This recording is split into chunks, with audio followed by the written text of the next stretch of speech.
So regardless of where you are in the alphabet, why don't you pick a through F, G through M, N through Z. So you can probably speed up the process by just getting in a different line if you want. Okay, let's try to settle down.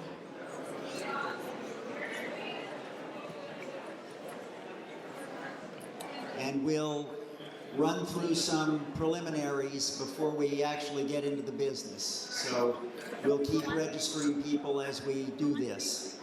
You're looking for one thing? No. So, welcome to the open session of the 2022 Peterborough Town Meeting. My name is Phil Runyon. I'm your moderator. Try to be as moderate as I can tonight. This is our first open session since 2019. I don't think any of us would ever have anticipated what's happened since then, but it's nice to have you all back here in person again. And as I said, you will need to register to get your paper ballot to vote on any non-written ballot questions. And you'll need your yes or no ballots to vote on the bond issue that needs to be dealt with under Article 14. So please do register. You'll also need to register in order to be able to speak. So let's begin, if we could please, by standing and starting with the Pledge of Allegiance.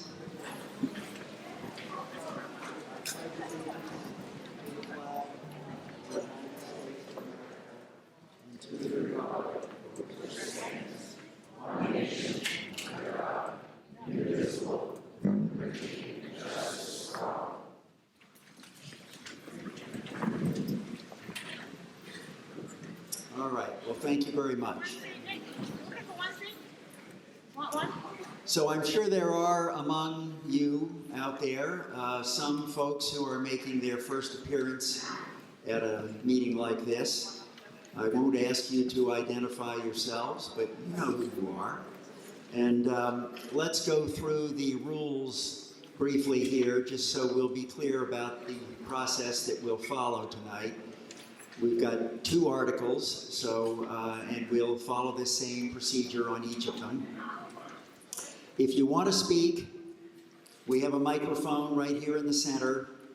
We'll ask you to step up to the microphone and to line up behind the speakers, so we'll take you in the order that you get there. If you're unable to get up to the microphone, raise your hand. We'll bring the microphone to you. So everyone will be able to speak. We'd like to have everyone speak a first time before anyone asks to speak a second time. And I think that'll be important in order to move things along here. There's no reason why everybody's opinion doesn't count just as much as everyone else's. So we want to hear from all of you who have something to say on these important questions. Okay, so the way we'll deal with each of these articles is this. I will read the published notice of those articles. I'll then ask if there's a motion under the article, and then a second to the motion by someone other than the person who made the motion. Then we'll ask the person who's made the motion to speak if they'd like to, or to designate someone else to do that. If there is an amendment offered on a motion at some point, that motion will need to be made in writing. We'll need to have you identify yourself on the motion, so we'll be able to confirm that you are a registered voter. We'll ask for a second to any amendment that's offered, and then give the one making the motion the opportunity to speak first. We will then open the floor to debate about the amendment, the proposed amendment. And once we've, again, finished with the debate on that, we will vote using our paddles. It'll need to be a majority vote to amend a motion that's been made. If the amendment passes, then the article will go forward based on the amendment. If it doesn't pass, we'll return to the original motion that was made. If there's another request for an amendment, we'll follow the same procedure on the second amendment, but we will completely finish with one amendment before we'll consider another amendment. We do need to keep ourselves organized here. Okay, so there is a procedure called calling the question. That is a motion that is intended to cut off debate. I'm not going to entertain a motion like that until everyone has had a chance to speak at least once on a motion. So that's not something that will cut off debate before everyone has had a chance to speak at least the first time. If a motion like that is made, it will need to be seconded. There's no debate that takes place about that, but it does need to pass by a 2/3 vote, and we'll be using our paddles if there's a motion like that made to determine that. And as I say, let's give everybody a chance to speak at least once before anyone makes such a motion. We've only got 2 articles tonight, but let's decide and do it right now that once the first article has been dealt with and voted on and either passed or failed, we won't reconsider that motion again. So if some of you came, for example, on Article 14, but either don't want to or can't stay for Article 15, you don't need to worry that if you leave, there's going to be a motion made to reconsider the vote that took place on Article 14, because I'm not going to entertain a motion to reconsider the result that may have already occurred on the first motion. All right, we have a procedure or a standard that we followed always here called the Civility Protocol. I call it the Peterson Protocol. Many of you will remember Walter Peterson, our esteemed moderator, always did a great job of keeping things under control, making sure that everybody spoke respectfully of other people and spoke on the motion rather than for any personal reason. If you want to have a debate with somebody that isn't going to be that way, please take it outside and talk to them about it, but we'll keep the discussion on the motion and leave any of the personalities or other kinds of comments out of the debate. I don't think any of you have ever had a problem with this in the past, and I don't expect it to be a problem tonight. Okay, so are there any questions about the procedure that we'll follow? All right, if not, I'll turn this over briefly to Tyler Ward, the chair of the Select Board, for some words of welcome, and then we'll move on to our first article.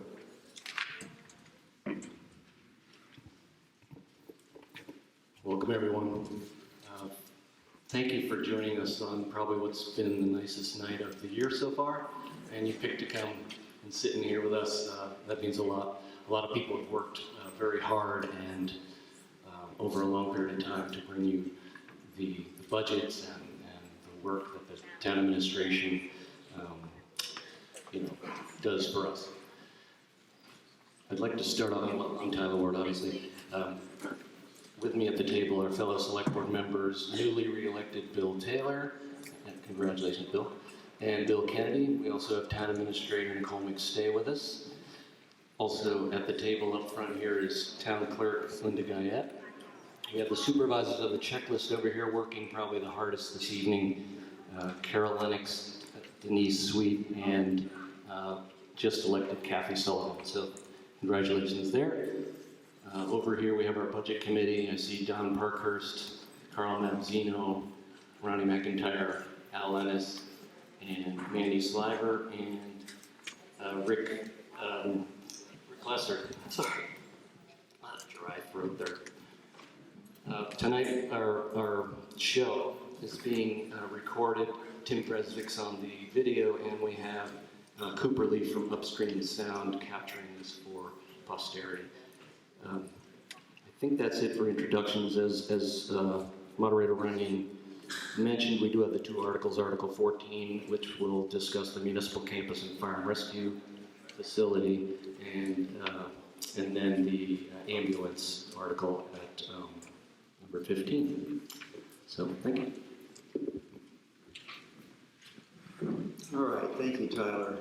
And I guess first I need to find out where my wife is sitting. Okay, there she is, because, you know, when she goes like that, I need to know when to shut up, so. Okay, she's saying to shut up right away. Okay, well,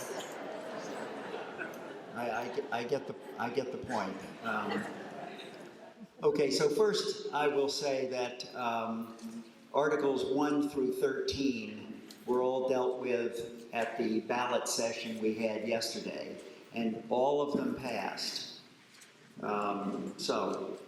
Thank you for those of you who attended and voted. That includes the budget for this year, so that's why we're able to move on to Article 14 right away.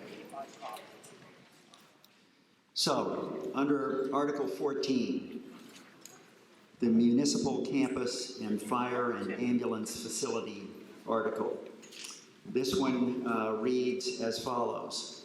To see if the town will vote to raise and appropriate the sum of $2 million gross budget for the purpose of designing and engineering a municipal campus and fire and ambulance facility located off of Elm Street, to authorize the issuance of not more than $2 million of bonds or notes in accordance with the provisions of the Municipal Finance Act, RSA, which stands for Revised Statutes Annotated, 33.1 et sec, as amended, to authorize the Board of Selectmen to issue, negotiate, sell, and deliver such bonds or notes, and to determine the rate of interest thereon, and the maturity and other terms thereof, as shall be in the best interest of the town, to authorize the Board of Selectmen to apply for, obtain, and accept federal, state, or any and all other aid, grants, gifts, or revenue source that may become available for said project, and to comply with all laws applicable to said project, and to take any and all action necessary to carry out any vote hereunder or any other action relative thereto, and further to raise and appropriate the amount of $50,000 for the fiscal year 2023 bond payment pursuant to the charter of the town of Peterborough, a 2/3 vote, and that will be, as I said, a ballot vote, written ballot vote, in favor is required for passage of this article. And you can see, I think, on the slide, the position of the Select Board and the Budget Committee on this article. So, is there a motion under Article 14? So moved. It's moved by Tyler Ward. Is there a second? Second. Second by Bill Taylor. Tyler, would you like to speak first on this motion? I would, but I believe we have an amendment for this article. Okay.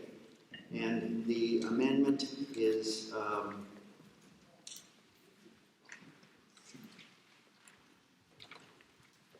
the one that you now see up here. So are you making the amendment motion? I could, sure. Okay. And is there a second to the amended amendment? I'll second. All right. Second by Bill Taylor.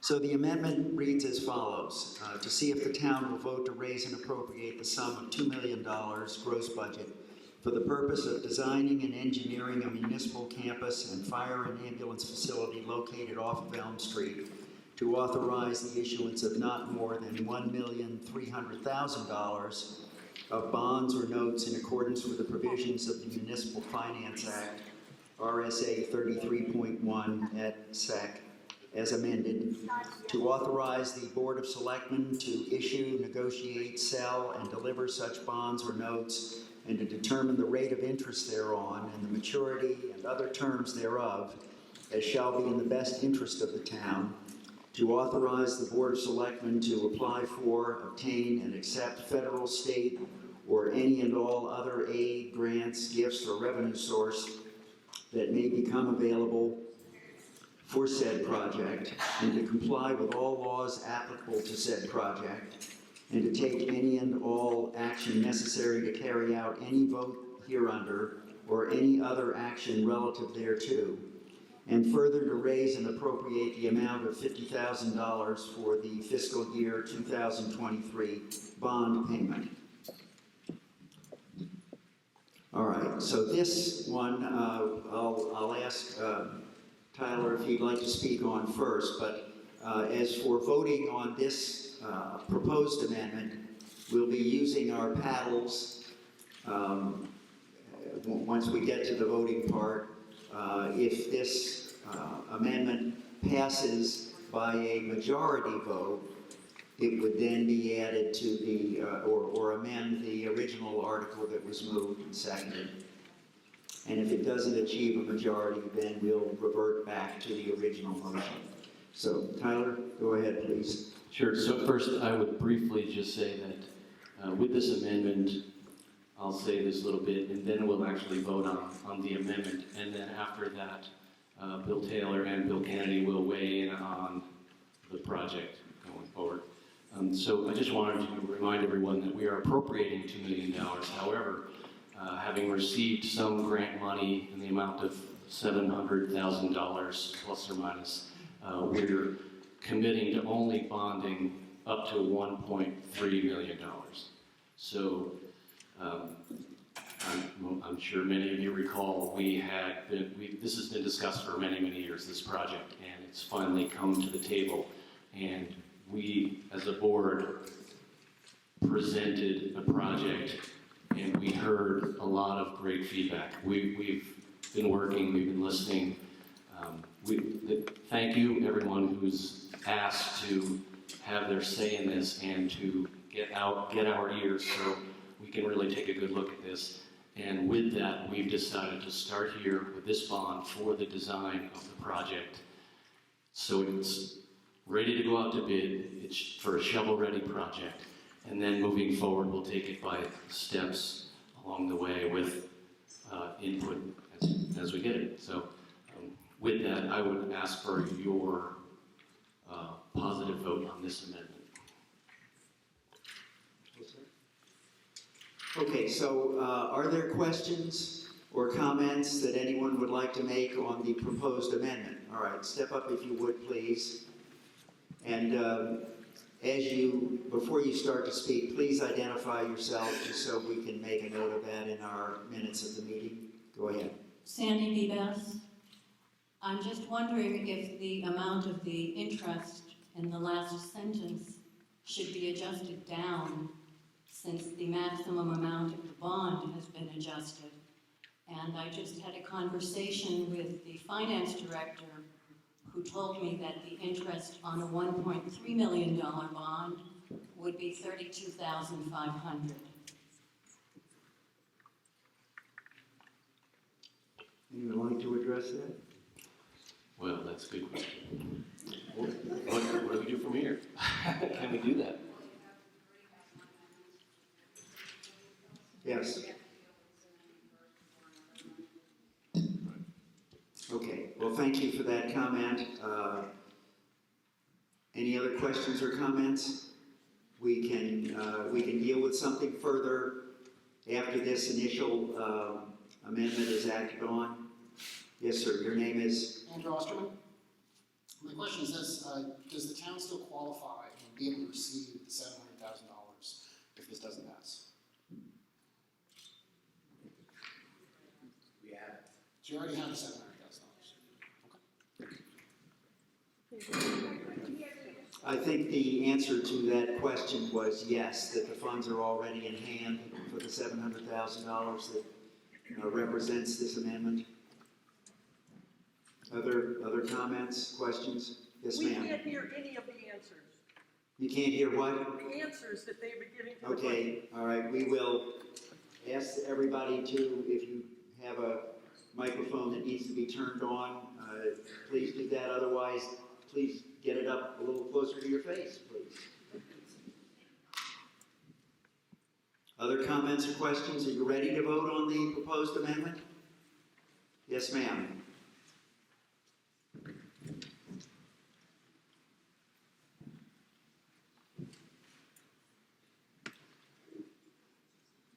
Okay, you are? Debbie Bourget. So, say that again? Debbie Bourget. Thank you. So my question is this design the implementation of the earlier project that was presented and voted down? What is the detail of this project? This will be a new design with a new firm that we will go out to bid to find. Based on which requirements? What requirements? That will be worked on with the firm that's chosen, correct? We will speak to that once we get through this amendment. So you want us to vote on an amendment before we know what the details are?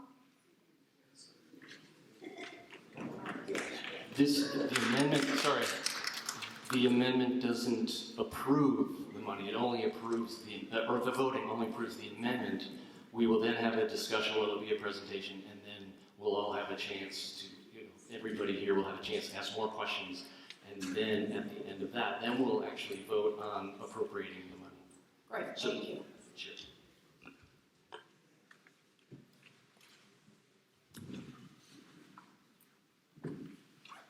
Yes, sir. I'm Jeffrey Frank. Can you explain where the $700,000 comes from? That came from the American Rescue Plan Act in two sums, about $350,000 each. Other questions or comments? Are we ready for the question? All those who are in favor of the proposed amendment, please raise your paddles. All right. All those who are opposed to the amendment, raise your paddles. It looks clearly in the affirmative, so we'll declare that the amendment is adopted. That will change simply the amount of the proposal, not anything else about the proposal at this point. All right, so now that the amendment has been adopted, Tyler, do you want to begin, or who would like to speak on the amendment, on the motion as amended? I'm going to hand it over to Bill Taylor first, and then Bill Kennedy will say a bit. All right, go ahead, please. Gotcha. Turn on the mic. Nobody really ever has to ask me to turn on a mic. Thank you very much. I appreciate that you've allowed me to continue to be a part of the select board. I understand the magnitude of this job, and I promise you all that I will continue to tell it like it is and work as hard as possible to move our town forward. I promise you all that I will listen and work on behalf of every resident of this town. And real quick, can I get the town administration, department heads, supervisors and staff, and all of our dedicated volunteers and elected officials, and particularly the ones that were just elected, to please stand up.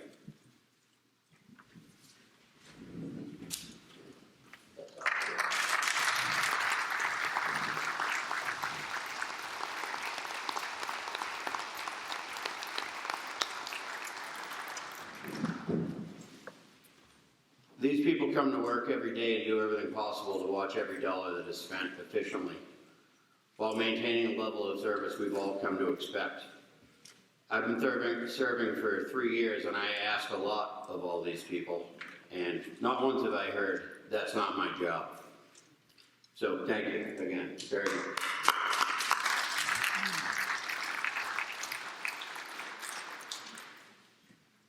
On to Article 14. The size and scope of this project are not set in stone, period. With the yes vote tonight, we'll investigate newer fire department projects throughout the region and state, ask questions, and use that knowledge to move forward effectively. The Select Board will oversee spending at every step of the way. Seth McLean, along with the board, will manage day-to-day operations, keeping costs in mind. We will engage with experienced design and construction firms to create the most efficient and effective path towards requesting and then selecting the most appropriate method of construction, be that a design-build approach, or in addition, hiring a qualified construction manager to assure another level of oversight. We will engage at the public select board meetings and be transparent at every step of the way. We encourage you all to stay engaged. This is really, really cool tonight that there's this many people here. We have invited members of the budget committee to stay involved throughout the process so that all members will stay up to date and have intimate knowledge of the path forward. We will not go it alone, and we'll constantly work with the people who have done this before. We may not have to spend $2 million, and we certainly hope we don't. Any dollar saved will go towards the end result, and this appropriation will come off the total cost of any project. We have begun talking with representatives of our congressional delegation, and we've stressed the importance of state and federal funds to go towards our project. They're excited about the opportunity to build a team that will find creative ways to designate funds for this project. We will continue to work with them and are excited to have their attention. The danger of not appropriating this full amount is that qualified firms may not be inclined to bid. They need to get the message that our community supports this project. Please vote yes tonight so that we can keep this moving forward. All right, Bill Kennedy? Well, good evening, Peterborough Legislature. Thank you for coming out. I hope you all realize the power that you actually have. I, along with my fellow select board members, support and plan to vote yes on Article 14 as amended. And here's why. Here's my reasoning. And forgive me if I repeat some of the things that you've already mentioned. First, the objective, I want to express my praise and appreciation to the task force. You are probably all aware of, organized by Chief Walker, of which I was an active member. And we achieved our goals. There were two main objectives for the task force. The first objective was to convince people that we need a new fire and ambulance building. And we also need to do it in context of a municipal campus. I had those on-street conversations. I passed out cards at the recycling center on several very cold and breezy mornings. I haven't spoke to a single person who doesn't agree that we need a new fire and ambulance building. Most of us agree that it's a disgrace to the community. And in doing so, replacing the fire and ambulance building makes perfect sense in context of a municipal campus, where several municipal services will share resources and thereby reduce operating costs while ensuring resilience. We already own the property on Elm Street, including the community center and the DPW barn. It is the best town-owned location to erect a new fire and ambulance building, with plans to add the police a few years later. All of this takes careful planning and foresight, of course. But we're at least a decade into that. And I'm done with talk and paying tens of thousands of dollars for conceptual designs. It's time to take the next step. That is what Article 14 is about, taking the next step to design and engineer an actual building and campus. This will bring us closer to actually replacing the dilapidated, sorry, and dangerous building we ask our heroic men and women to occupy. Moreover, actual building designs enables us to seek state and federal funding that we're assured by our representatives are soon to be available. Yes, there have been some missteps along the way. We need to plan that meets our town's needs as well as the needs of those adjacent towns that we serve, but we need to do it at a cost that we can afford. That is why I insist that our Public Works Department get involved. They know how to manage big projects like these, and we need community involvement in the process as well. To find that sweet spot, let's keep the ball moving down the field. Vote yes on Article 14. Thank you. Okay, anyone else who would like to speak before we open the floor to debate? All right, so the movements have made their presentation. Who would like to ask questions or comment on the amended motion? All right, would you step up, please?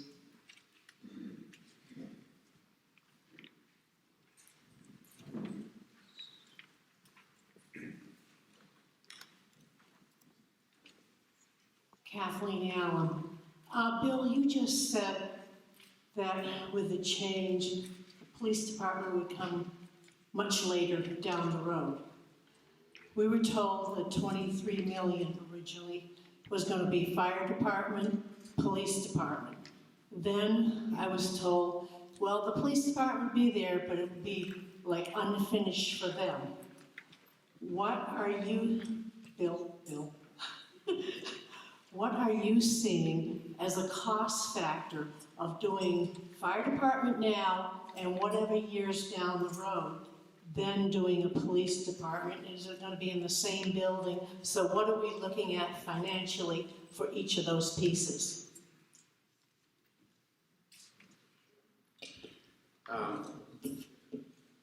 First of all, the $23 million proposal is off the table. And it was not ever to include that figure was not to include the police department, which will come down the road, and we don't know when that is. Right now, the current police department is working 5 of them. The purpose of designing this newer facility will be to incorporate eventually a police department. So there may be some aspects of it that encompass shared space between a fire and police department.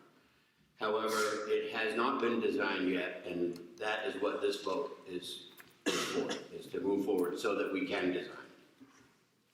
And what is the financial figure we're looking at and only doing the fire department and completing it now?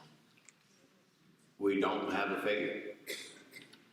I know that seems hard to say, but we don't have enough designs to come to a conclusion where we will have a figure. What we are planning to do is over the next few months, hopefully less than a lot of months, is continue to engage everybody, and when we do get to work to a point where we have an idea from other fire departments, from construction firms, design firms, that we can come to a number that we can announce to the public, and then we'll go from there. The first step is to get this ball.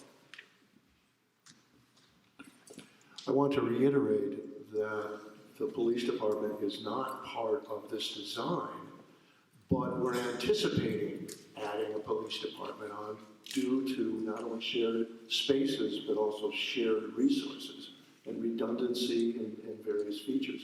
This is a far-thinking idea. It may be 10, 15 years before we move the police department over there. But there are other facilities on that campus that can share facilities and resources. Yes, sir. If you'd like to speak, step up and just get in line so that we can take you in the order that you're there. Yes, sir.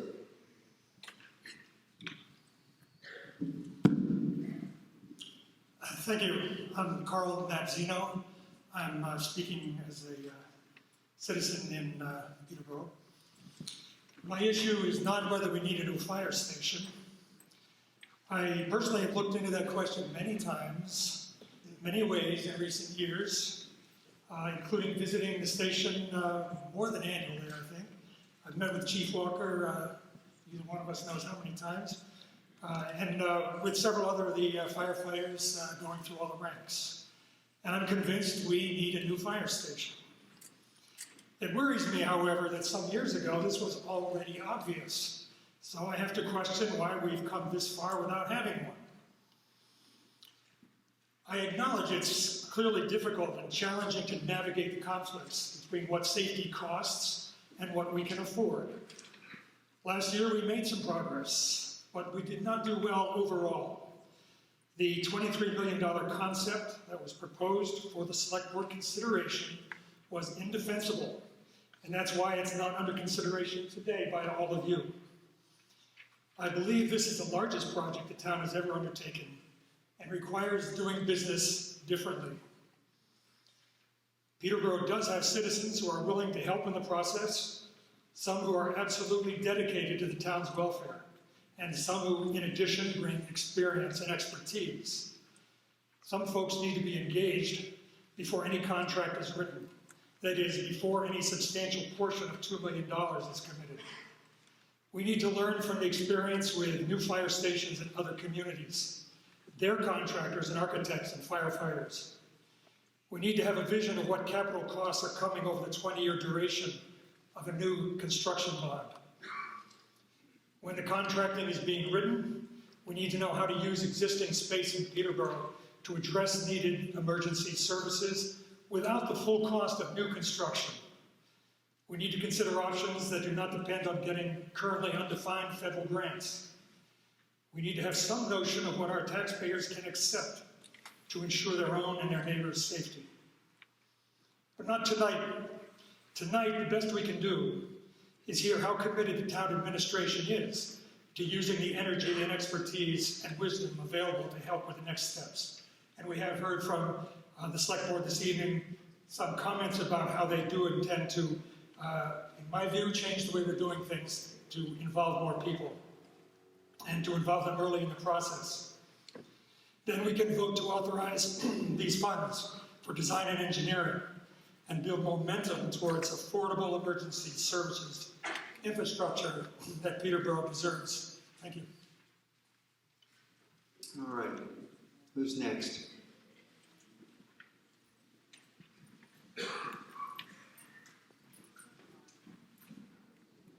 Go ahead. Lewis.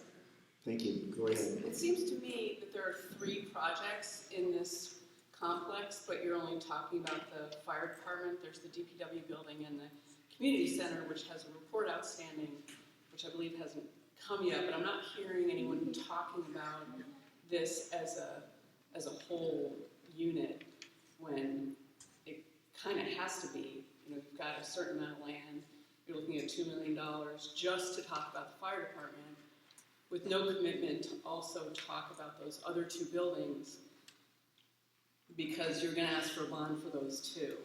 So it really should be a single project of Evans Flats. Can you guys speak to that at all? Like, is the community center on your radar at all? Yes, the community center is on the radar, and I think it was it 2019 that the town approved a bond to renovate the existing DPW building. And while that won't be connected physically to a new fire department, while we work through this process, it will be taken into consideration. There is absolutely nothing that won't be taken into consideration. We don't have the report back on the community center yet. I can't, without that information, I can't tell you what will happen with that community center. But regardless of either of those facilities, we own that property, and that's where the fire department is best suited. Right, but there could be efficiencies in looking at all of those projects. And we are committed to doing that.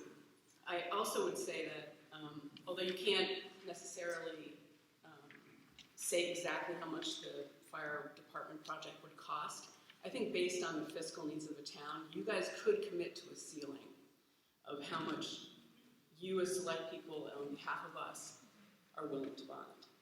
I think the finance director could help you with that.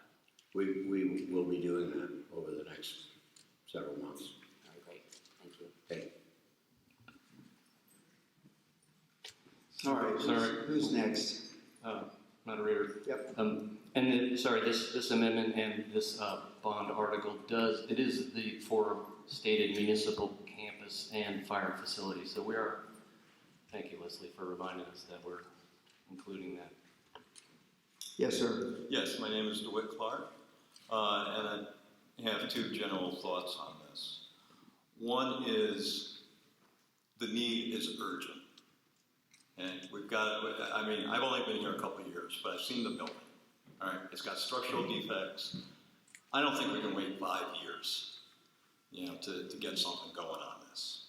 So I think a design project needs to be funded and needs to be gotten off the ground, and let's move our feet. The other thing is there's a lot of questions about, what's it going to cost and what's the ultimate cost going to be and all that kind of stuff. Well, that's the purpose of the design project. You've got it. All right.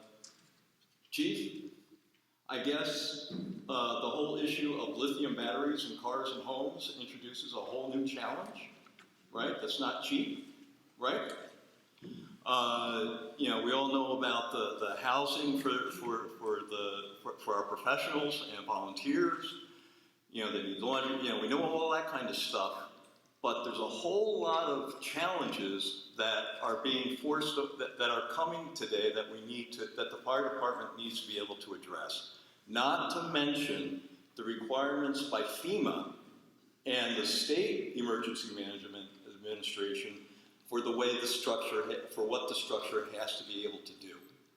So, I'm not too worried about the $2 million. We need to get it out there, need to get somebody to bid on it, need to have them put together what we need. Then we have the other discussion of, can we afford this? Or I would put it the other way, can we not afford this? Okay. Is this a good time to?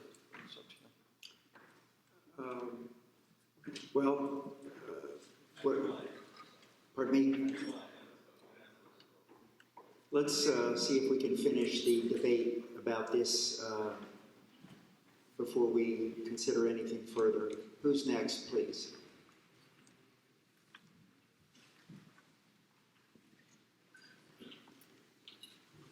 Hi, my name is Anna Carter, and I just have a question about the previous proposal. Where did that come from? How much was spent in arriving at that proposal? Were there any plans that were developed? Is any of that able to be, used in this to get a step ahead? I would like to hear, some answers about that. Thank you. Certainly, that we had appropriated money. Oh, you have the number. Okay. Nicole has the exact numbers. Hi, thank you. So in 2020, town meeting authorized $200,000 to begin a preliminary design for this very project. After going through a public RFQ process, the selection committee selected HKT. HKT then worked with the municipal campus committee, which is made up by a number of volunteers, one each from budget, planning, CIP committee, conservation commission, and so on. And they went through the criteria that Bill Kennedy listed off at the beginning. Out of that project came preliminary work that met those goals. It also produced a phase one schematic design that proved that a fire ambulance facility with a combined police station would actually fit on that. So we were able to get a layout of where pretty much you'd be able to put a facility large enough to accommodate those departments. We also got a few of the potential ways that you can flow traffic around that site. And with the help of the recreation department, we were able to figure out how much traffic would be, public traffic coming into the community center, which would need to be separated from the emergency response vehicles coming in and out of the fire department, and also separate in some ways from the public works vehicles coming in and out of the highway garage. So those were valuable things. Other valuable things that we got out of that study was a wetlands delineation And we also acquired the 2 pieces of property off of Elm Street that were owned by the Harris Center. And we also completed a very in-depth programmatic study of the Fire Rescue Department, Public Works, and the Recreation Department, and how those activities relate to the municipal campus. We spent, out of that $200,000, we spent $85,039.58 to date. We are expecting one more invoice, and then we're still expecting it to be well below $100,000 at the end. I think that answered all the questions. Okay. All right, next, please.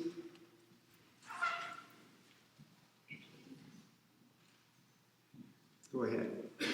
Thank you. I'm Stephanie Hurley, and I've been to the fire department, and I agree that we do need a new fire department. But my question is about the plan that was come up with by the task force. And I'm just curious, when the task force came up with a number of 23 million, right away, all of a sudden somebody said, oh, well, the town can't take a bond for that.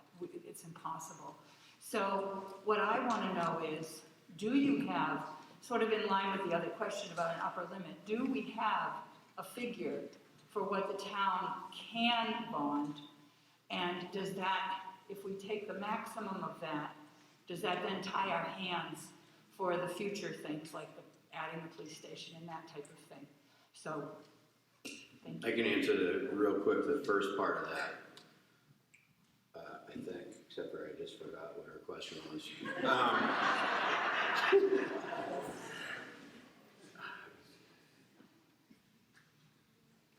I think the question was, does the town have an upper limit for the amount that it's... Oh, right. Shortly, it happens fast sometimes. Shortly after that number was announced, or even a little bit longer, we've further investigated what the town is capable of bonding, and Nicole will talk about that in just a second. We have nor had any intention of bonding that amount, ever. The upper limit of whatever we could borrow would hamstring us, and there are other things that need to happen in this town on an ongoing basis. And we have no interest in bonding anywhere near that amount. So, Nicole, you can talk about that. I was going to keep getting up, but then I remembered that I'm really short and I didn't wear my heels tonight, so I think it's going to be easier for us all if I just stay at the table. I think it's really important to mention first off that the $23 million was a first pass at an estimate. And say what you will about the HKT process, and there was certainly a lot to say there. It really was a first pass, and it was a gross estimate. That was before any value engineering could have been done that would have gotten us down. We went very quickly through that process because we thought that there was a chance that some money was going to come through the infrastructure bill that would go towards fire and ambulance facilities. But unfortunately, that was one of the things that got negotiated out of the big infrastructure bill back late fall, early winter. So after that point, we are really looking at, yes, having to consider a fire ambulance facility that was going to be more or less financed by the taxpayers. On April 15th, the Department of Revenue Administration did an annual update of the town's bonding authorization, which now accounts for the 2021 revaluation process that we all went through. That raised our base valuation for debt limits to $980,521,600. And this is going to be a little bit of a list, so just stay with me. That means that our maximum bonding authorization is now $29,415,648. Now my recommendation, and this is without me really spending a whole lot of time talking about it with Lily, but my recommendation to the select board would be not to exceed 85% of that maximum authorization at any given time. That way you still have 15% if you have an emergency that you can go out and take another bond for. If you were to bond to that 85%, your maximum authorization would be $25,003,300. Now, we obviously already have some bonded debt on the books. So if you were to turn to page 38 of the annual report that I'm sure you all picked up or have on the website, you don't have to do it right now. But if you do, you'll see that our current debt service, our net indebtedness right now is $5,691,242. We are proposing, of course, the DPW garage and this warrant article to be bonded this year. That's an additional $3,800,000, which would still, if we were to keep to a ceiling of 85% bonded indebtedness, that would still be $15,512,058 that we'd be able to bond this year in this cycle. Now, keep in mind, all of these numbers change every single year. We're paying off debt, that reduces, the amount of net indebtedness that we have. The town's valuation fluctuates, usually goes up. Every once in a while it goes down. That changes that number as well. So this is something you have to go through the calculation every single year to get your new 3% maximum debt indebtedness number. And I think that was everything. Okay. All right, thank you. Next, please. Hi, Joanne Carr. I just have a point of clarification, please. First off, I appreciate your reconsidering and being very thoughtful about this process. This is great. But as I understand this amendment, we received on the order of $700,000 through ARPA funds that are going to be appropriated for this or allocated to this project. Got to be careful with language. Article 8 that we voted on yesterday established the expendable trust fund for the municipal facilities campus. And I voted for this to actually raise and appropriate the sum of $350,082, Article 8. What happened to the other $350,000? Are we going to be able to use it or not? That's the question. Thank you. As of the writing of that warrant article, we hadn't received the entire amount yet. The $350,000 is money that is in our fund balance. It's been there since August when the selectmen accepted those funds. We had to make sure that it was designated so that it wouldn't be kept in the fund balance and then put to other purposes. So that was a way to earmark it by establishing that expendable trust fund and making sure it goes its process. That's particularly important because there are restrictions on the ARPA funds. It can only be used for certain things. Fortunately, a fire and ambulance facility is one of those things it can be used for, but it's important that it not be treated like other general fund cash. Yeah. It's just a follow-up. Yeah. Do we come back next year and raise and appropriate $350 to be added into this account? I believe that the selectmen can designate it when they accept the check. They'll be able to designate it directly to that expendable trust fund, and from there, they'll be able to use it towards the project. All right, so, Mr. Osterman? If we already have the $700,000, there's clearly a reason that you all think that's insufficient to move forward. But $2 million seems to be sufficient. Can you walk us through the facts that suggest why $700,000 isn't enough, but $2 million is? Nicole? It's relatively standard across large capital projects that you're going to spend anywhere between 9 and 12% of your total project costs on these kinds of engineering, permitting, those sorts of things that go into the preliminary stages. Basically everything that you have to do to get up to the point where you're able to put a project out to bid. And then the services. So, and the one number that we had to work with is the estimate that we got through the HKT process. So we took essentially what would be the facility itself. We extrapolated what that estimate would be, and then we used a fairly straightforward just number. We put a percentage to that, about 10%, which is in line with other projects that we have done. So, for instance, the library project, your total, engineering and architectural costs, permitting and whatnot, came to about 10% of the total project cost. But earlier you said that estimate was pre any value engineering, and as I understand it, the town actually couldn't spend more than $15 million on this.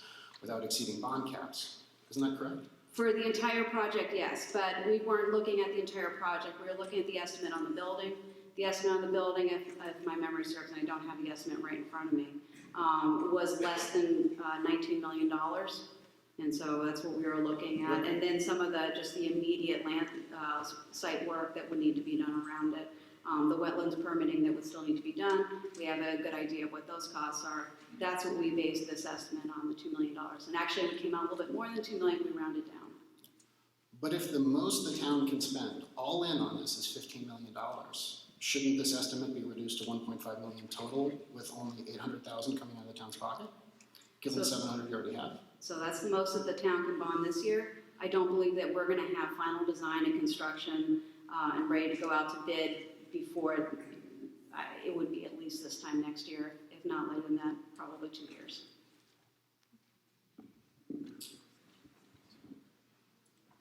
Yes, ma'am. Hi, I'm Sarah Steinberg-Heller. I was the planning board representative on the Municipal Campus Task Force. Just for clarification, the volunteers on the task force were not the ones who came up with the number of 25 million. And I would have loved it if somebody clarified it, but I will now. So I was a planning board rep. I've served 3 rounds on CIP, and I'm on the Master Plan Steering Committee. And I really hope that this passes tonight, because this has become really convoluted and confusing and somewhat needlessly complicated. As a community, we've hung our fire department out to dry for a really, really long time, way before tonight. And please don't forget that. They need us to take just this step so we can get moving. We need them to be safe and ready, because we need their help when we need them in our most vulnerable moments. So I urge everybody to vote for this to get started, and then I urge everybody to stay on top of it and hold the select board and the town administration to task, because I believe they're gonna do what they're saying, because I do think this process kind of spun out of control, very unintentionally though. Like, everybody sort of learned as we went, and I was a part of those meetings, and I encourage those who are interested to go peek at our minutes and see, because I think it just got away from us. And let's not let it keep getting away from us, because the fire and ambulance people need us to step up as a community. This has been going on for 25 years. So let's not kick the can down the road, please.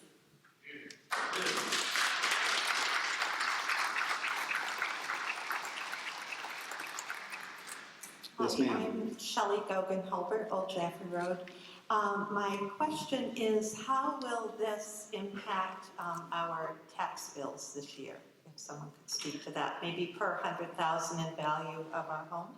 Thanks. So the selectmen are looking at 2 different options right now, and we could explore more if they choose to. The first option that we're looking at is the New Hampshire Municipal Bond Bank, and that's a pretty standard municipal bond.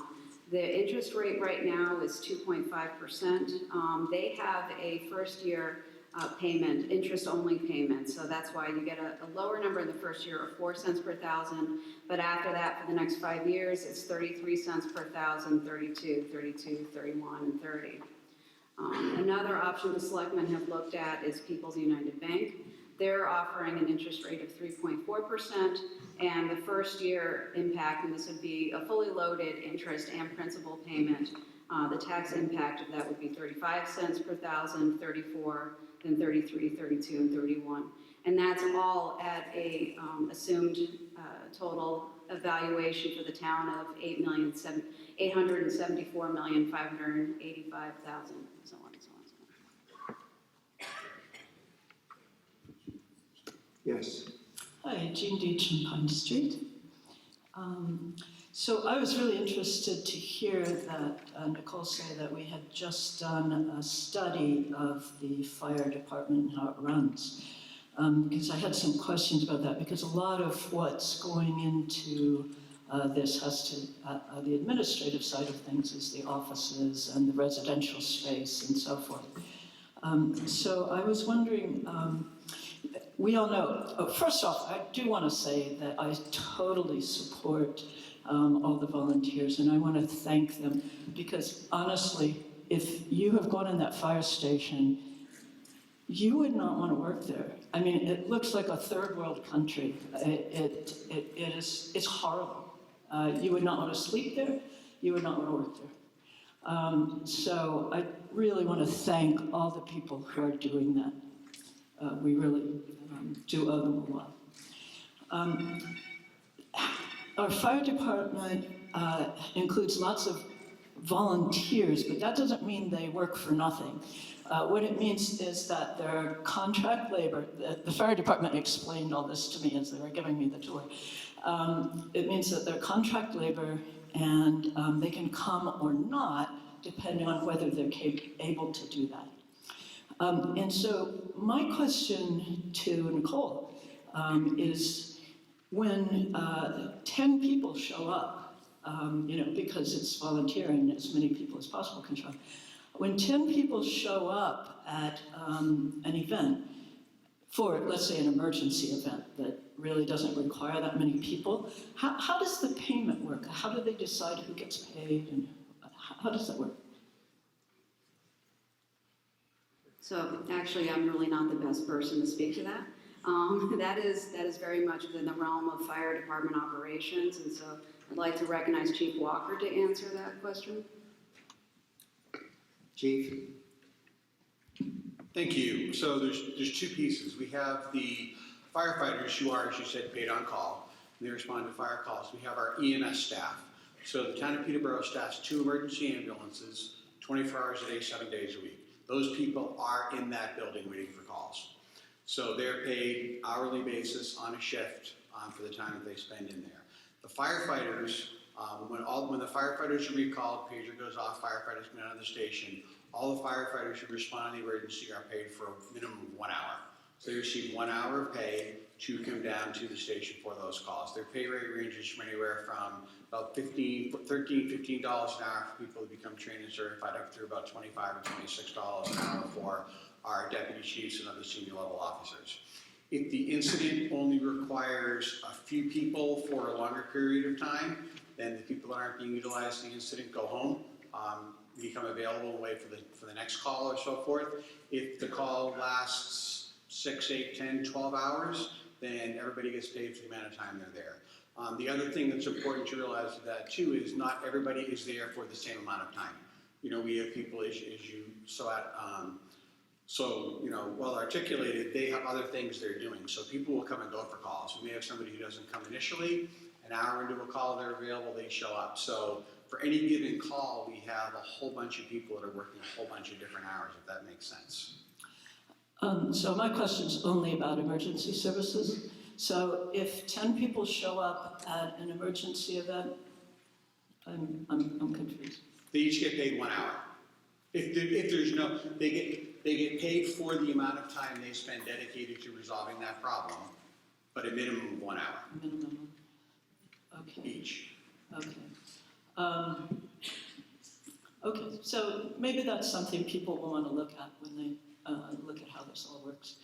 My other question was that it seems that there's a part of the reason that we have so many ambulances and so many requirements is because we have to drive a long way sometimes to go to CMC or something like that. Part of what I was told is that we're training people who are driving all the way from Connecticut, and that the reason that they come here is because they get to go on these long rides. Because you go through a training process, which, if you're just going over to MCH, is only, I have no idea how many steps, but let's say 3 steps of the entire process. Whereas if you go to CMC, you get to go through the entire requirement for an EMS training system. And so people are driving a long way to come here to get trained. So my question is that once somebody does that and they're sort of trained, do they actually stay here? And do we actually get an advantage from this kind of training? So with the exception of people who live in the town of Peterborough who become interested in this is my sales pitch for all of you folks here, who become interested in serving on the fire department or the ambulance corps, we only hire people that are trained and certified.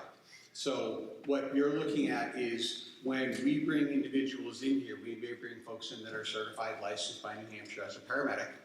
One of the things that we do is, you're correct, we will take patients if they're suffering.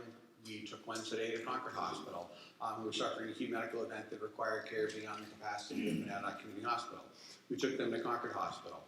One of the things with that is there is some additional training that goes on for our folks who do in-house, because quite frankly, most of your EMS systems, until you get up in the state, say 45th parallel, or in most of the other areas in New England, you are not providing long distance transports to your patients. Your patients are going to a local hospital.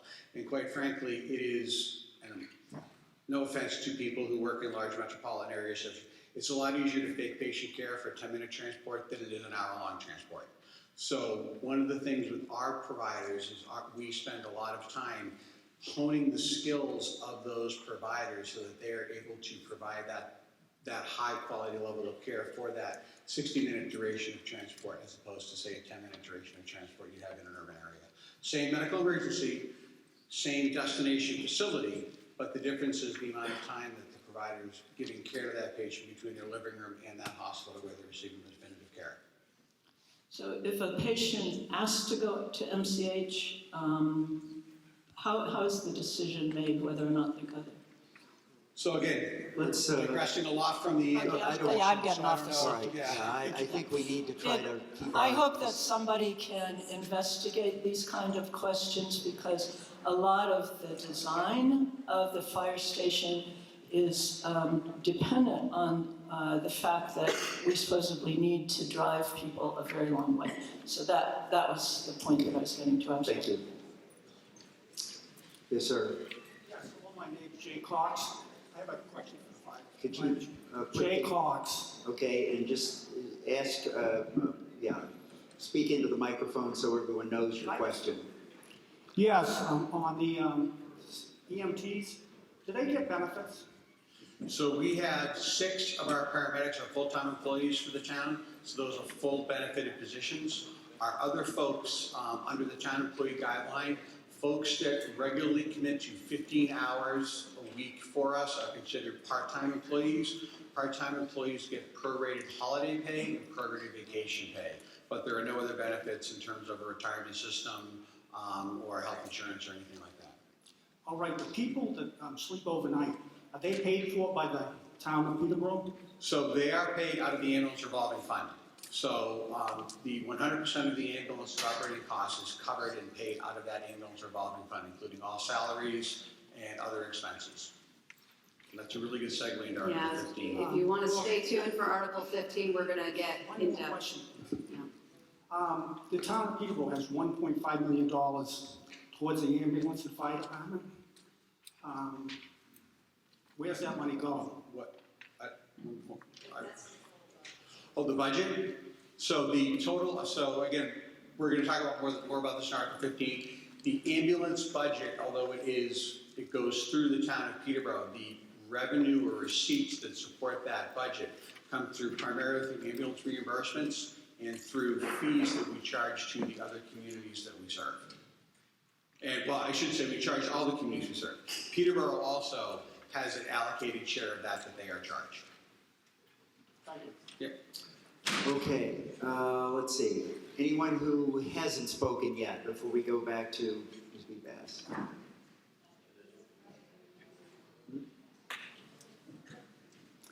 Yeah, and let's try to keep our discussion on the article about the appropriation for the project that's now under consideration. Yes, sir. 2 points. My name is Bob Herring-Smith. I think the impact on the tax would be a little less than you said, maybe, because you base it on the $870 million valuation, but earlier said that it was a $980 million valuation. Is that right? Okay. But my main point is, a year from now, presumably, we're going to be voting on, excuse me, a much larger bond issue. Fire station gets me all choked up, I guess. And I think in order to get a positive vote then, we need to have great confidence in the process that the town engages in over the next year. I'm going to vote for this article tonight and hope that you will carry forward with the statement you made earlier about improving the process leading up to next year's vote. I am utterly convinced that a 74-year-old building that was not built to be a fire station is totally inadequate for our needs today. Thank you.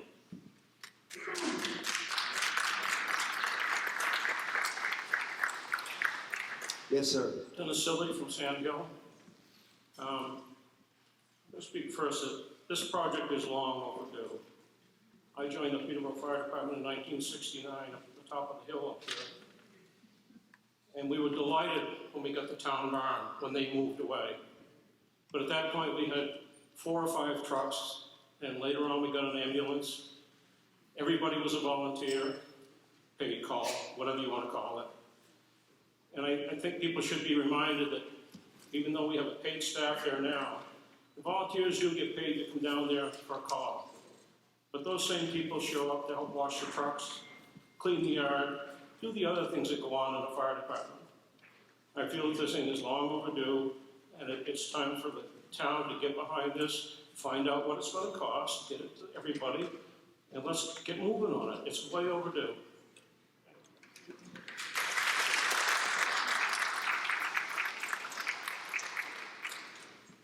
Yes, ma'am. Good evening, Tori Herring-Smith.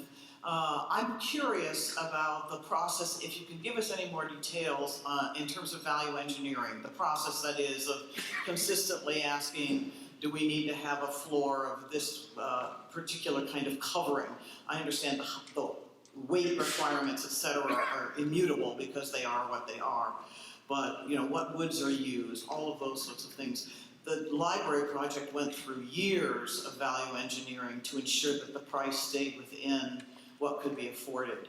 I asked the question in part because a publicly available database for the state of New Hampshire lists all of the current fire station projects. The most comparable to ours, Somersworth, which is a town of 11,000, roughly equivalent to Peterborough and its adjacent communities. They're building a fire and ambulance facility right now, and it's costing $9 million. That's significantly less than we had in the first contract. So what will the process be? I presume that once you accept a contract with a firm for the $2 million, you'll stay with that firm until you're ready to go out to bid the actual construction. Does the $2 million cover value engineering? How many rounds of it? I know you can't predict that, but what is the process going to be for whittling this down? I tried to cover that, but I don't always do the best job. First of all, Seth McLean, our Director of Public Works and Assistant Town Administrator, will be involved with this process and the value engineering process throughout. We don't know if we're going with a design-build firm or if it's going to be a design-build firm with a construction manager attached to the top of it. Either a construction manager or a design-build firm will be on top of value engineering throughout the whole process. And that's why we don't want to just design it and go out to bid unless, you know, that may happen. But what we're open to right now is the absolutely best and most effective way to make the next steps and have a construction manager or design-build firm on top of it throughout the entire process. Is there any way to do a process of value engineering without some sense of a range of acceptable final cost? Well, that's why I also said that over the next few months, we will come up with a basic goal of what the total project cost might be. We just don't know it tonight. And without appropriating the amount here, we're not going to get qualified firms to actually bid on this and help us through that next stage. Okay. Thank you very much. Okay, anyone else who hasn't yet spoken, please? All right, Steve Bass.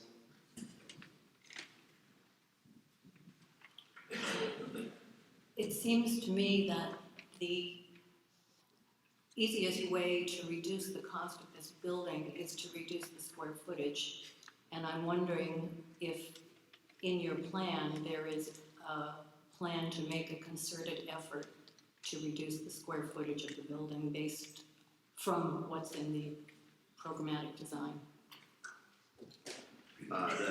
The size and scope of this project are not set in stone, period.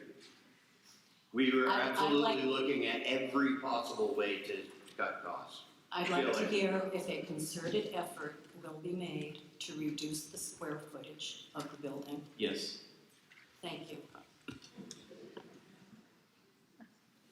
All right, anyone further who has not already spoken? Yes, sir.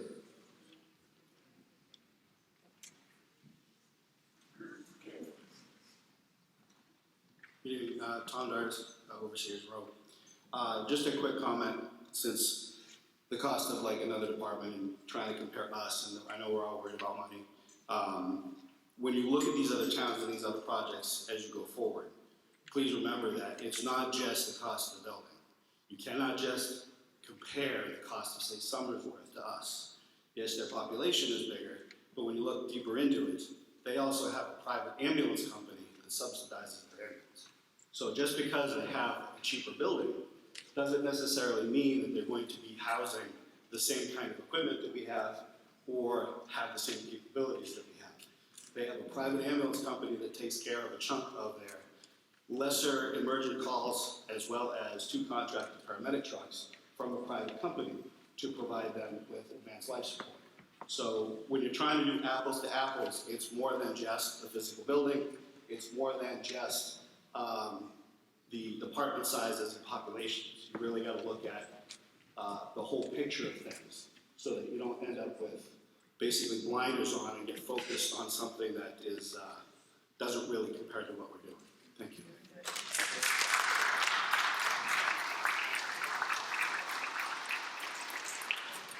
Okay, again, anyone yet who hasn't spoken? Go ahead. Good evening, I'm Tina Kriebel, Lookout Hill Road. I'd like to move the question.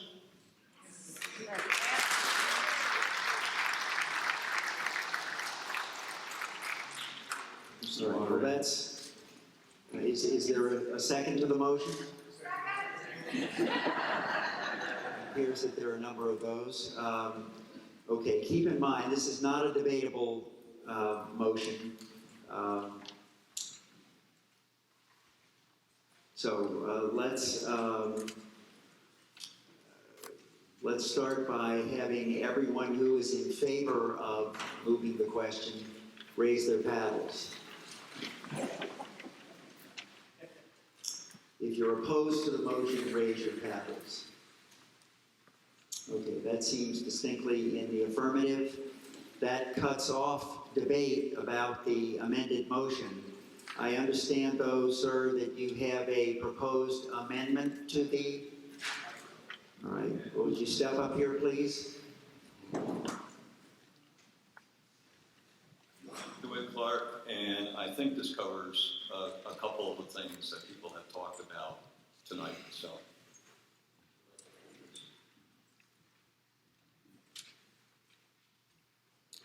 All right, so what portion of that are we talking?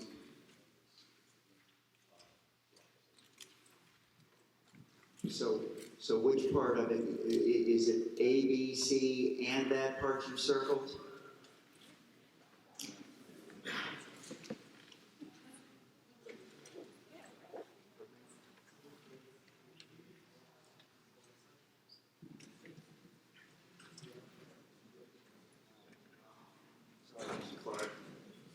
That motion was made, seconded, and approved. Town council has indicated that we can entertain a further motion on the amendment.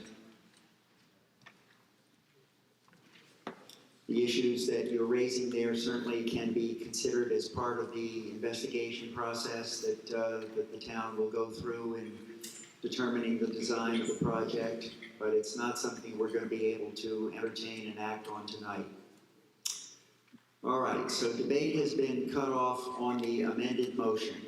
Is everybody clear what we'll be voting on here?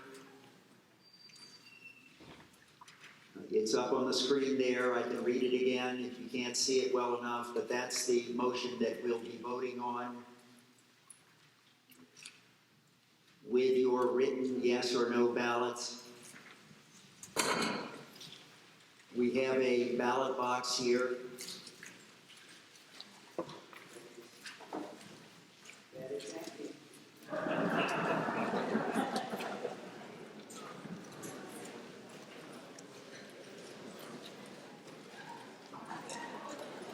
All right, so what we will do is ask you to come up and cast your yes or no ballot. It does need to pass by a 2/3 vote, so we'll determine that once the voting has taken place. It's a requirement that a ballot vote like this has to remain open for an hour. So we will start the voting. We'll ask you to come down the center aisle, line up and come down the center aisle, cast your ballot, and then go back to your seat. And as soon as we've gotten well underway with that, we'll move on to Article 15 while the voting continues to progress.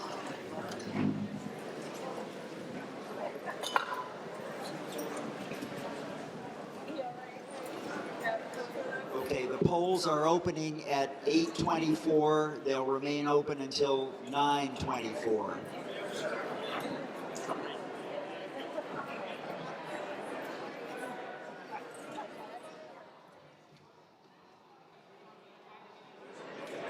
All right, please take your seats.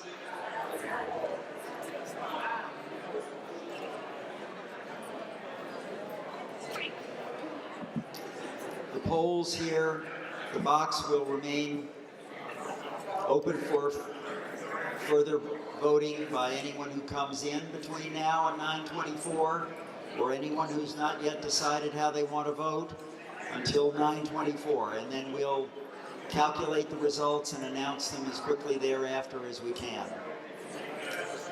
So, it's been warned under Article 15. The Ambulance Service Revolving Fund, to see if the town will vote to raise and appropriate the sum of $328,738 to be placed in the Ambulance Service Revolving Fund. This amount represents the town of Peterborough's share of the cost to operate the 911 emergency response ambulance service for calendar year 2022. And you'll be able to see there the recommendations by both the Select Board and the Budget Committee. Is there a motion under Article 15? So moved. So moved by Tyler Ward. Is there a second? I second. Second by Bill Taylor. All right, so Tyler? Sure. First, I'm going to hand it over to Nicole in a moment, but I just want to tell you that this is my favorite part about being on the Select Board, is this town meeting part of it, where every one of you can come here and ask these great questions and get us thinking about where we should go next and what we really have to do to maintain this great town. So thank you for coming out tonight, really, I mean that. So Nicole, please run us through this one. Thank you, Tyler. Okay, so the Ambulance Service Revolving Fund, and I'm going to step back a little bit and just give kind of a quick refresher on what we're talking about here. The Ambulance Service Revolving Fund supports two services. The 911 emergency service, which accounts for about 55% of the expenditures and 45% of the revenues. And the interfacility patient transfer service, and we're just going to call that transfers from here on out. That accounts for about 45% of the expenditures, but 55% of the revenues.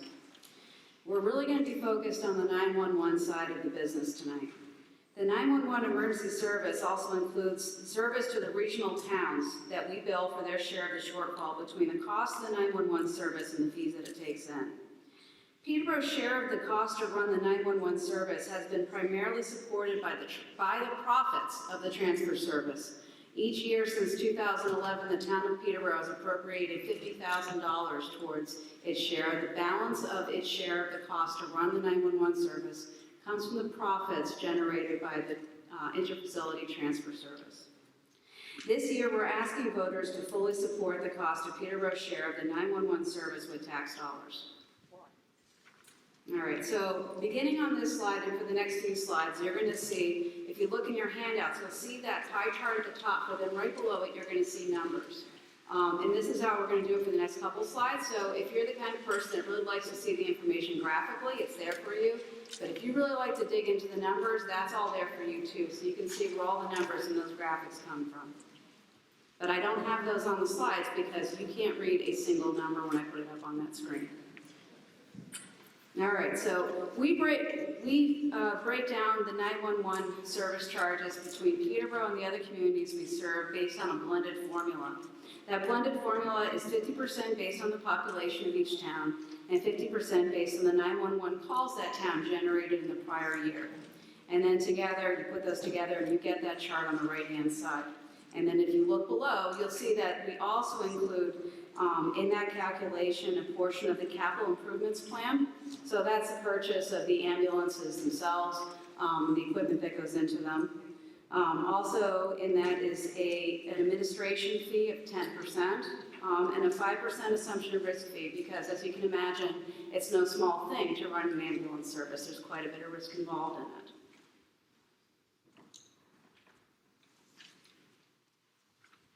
Now, over the last few years, this is from 2016 to this year, current fiscal year 2022, the ambulance service, the chart that you're looking at right now shows the expenditures at the top in orange with the squares.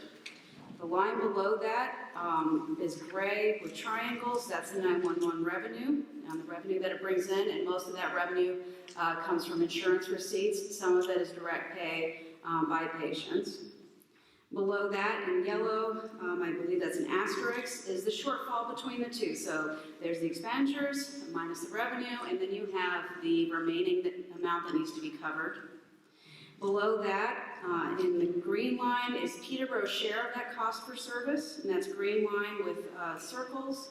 And then below that, we have in a blue line, with just a slash through it, all other towns' cost of services. So if you add together Peterborough's cost of service and the other towns' cost of service, you get the amount of the shortfall. Basically, again, that difference between the expenditures that it takes to run the 911 share side of the service and the revenues that it brings in. And our next slide. This shows the fund balance year over year. So the ambulance service is a revolving fund. That means that it's fully supported by the fees that it brings in. It is taxpayer supported only by vote at town meeting, which is what we're doing here tonight. You can see that we have the revenue, again, orange squares, and the expenditures in gray triangles, and an ending fund balance. So that goes year over year. And you can see that for a few years we were doing okay. It was starting to drop off, and that coincides with a steady, more or less flat or a slight decrease in revenues, but also a steady increase in expenditures. You can see that those really crossed over between 2017 and 2018 when things obviously got more expensive. Things have been getting more expensive all along, whether it's health insurance going to our employees, the cost of gasoline, the cost of the vehicles themselves, what have you. And revenues have stayed relatively flat or declined. That's pretty typical with health insurance these days. If any of you are in the healthcare sector, you've certainly seen that. And even if you're the kind of person that pays really close attention to the explanation of benefits that you get in the mail, you can see that the amount that your provider is receiving from your insurance company is probably not where it used to be. A lot of things have changed over the years. Another thing that's really had an impact is the use of catastrophic health insurance plans. So that's where people have extremely high deductible health insurance plans. They essentially are there to cover a catastrophic need, such as if you're in a severe car accident or have cancer or something along those lines. But before that, you have a very high deductible, $3,000, maybe even $5,000 that has to be met. And often the very first charge that gets put to that deductible is your ambulance cost. So that's where you start to see a lot of that drop off in our revenues, because people who have a catastrophic injury obviously are not in a position to be able to make those payments. And so you see that drop off in our fund balance, and we are starting to notice it and talking about it amongst ourselves, the fire chief, myself, and the selectmen, running up to 2019. But that, of course, was before the pandemic happened. And the pandemic had a dramatic impact on the ambulance service and its fund balance, of course. Our expenses skyrocketed as we tried to prepare and stay prepared for any kind of a response that this community might need. But the revenues fell off. There was 3 months where people barely left their homes, and they were afraid to go to hospitals. And so a lot of that, many people had delayed their surgeries. Many people were not moving from their healthcare facilities to a hospital, so those transfers also dropped off. And as a result, we had a significant, we completely emptied the fund balance. We used every penny that we had. And as you may remember, last year we had a special article on the town meeting warrant to move some of the general fund balance that taxpayers had, basically taxpayer savings, to the revolving fund balance to support the ambulance service. We had hoped that that big transfer could be a one-time thing, but the recovery has been very slow. Our expenses are still high. Our revenues are still stagnant. And so it's really time, we felt that it was time to bring it to the Selectmen and the Budget Committee, and then to bring it to you, the voters, to ask the town of Peterborough to fully support its share of this 911 emergency service. And so how does this compare? When you look at other communities, how does what we're asking for from the Peterborough taxpayers compare to other towns? And you can see in that top part, and this is also in your handout, so you don't have to try to squint and read it off the screen there. But you can see that the town of Peterborough per capita cost would be about $49.61. And the rest of that top bar are the other towns that we serve, and we're not the highest and we're not the lowest. And you can also see other communities of our size from around the state and their per capita cost. And again, not the highest, not the lowest. There are definitely some outliers in there. Newport at $87 per person is incredibly high, but Sandowns at $12.29 per person is incredibly low. So, and that more or less concludes my presentation. And of course, happy to take any questions that you have. All right, any questions or comments on this article?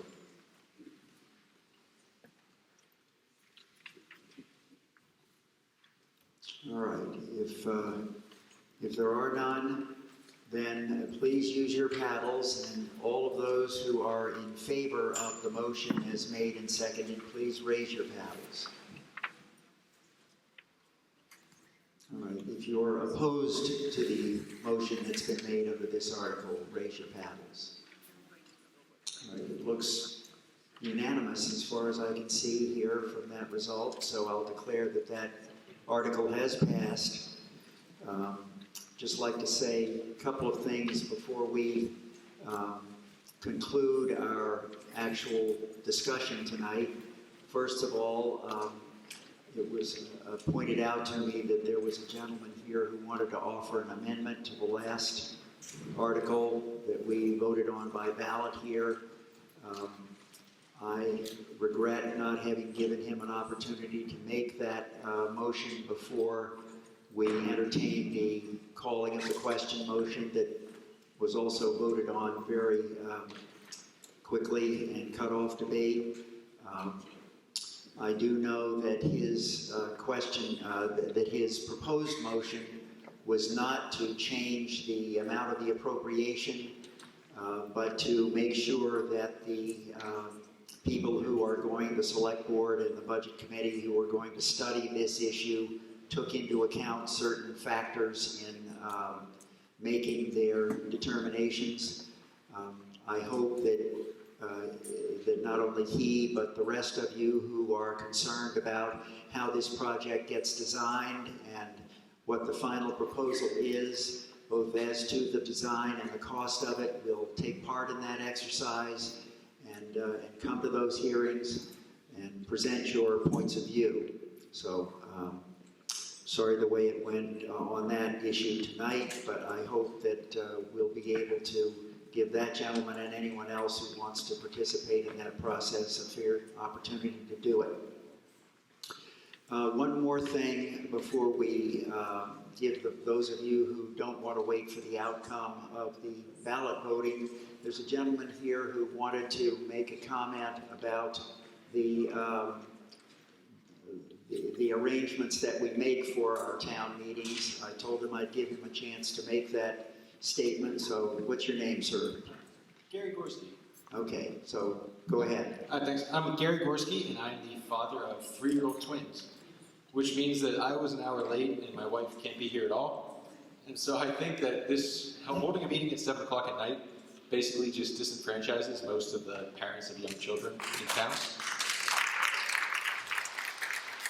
And so I would urge us all, I guess, or the town, to consider holding this at a time that lets more parents and young children participate.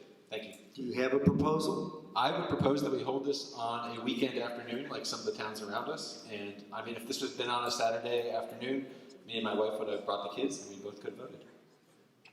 Thank you, sir.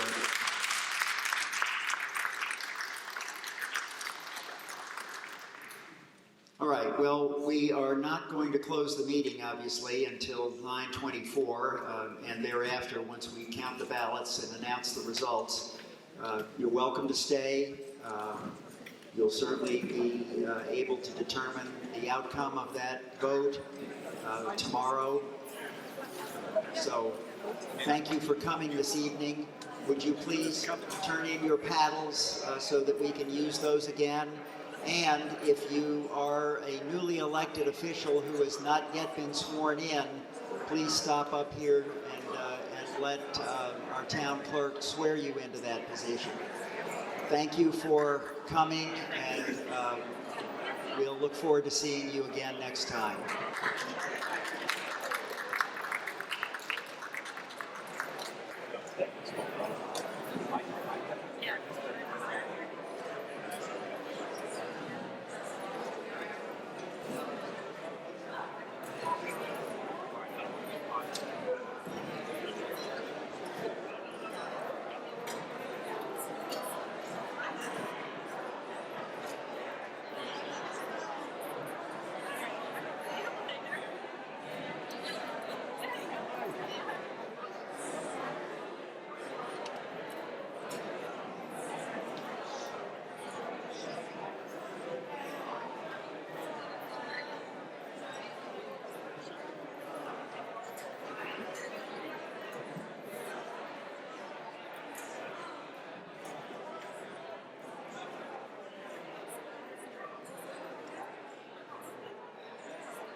Yes, 213.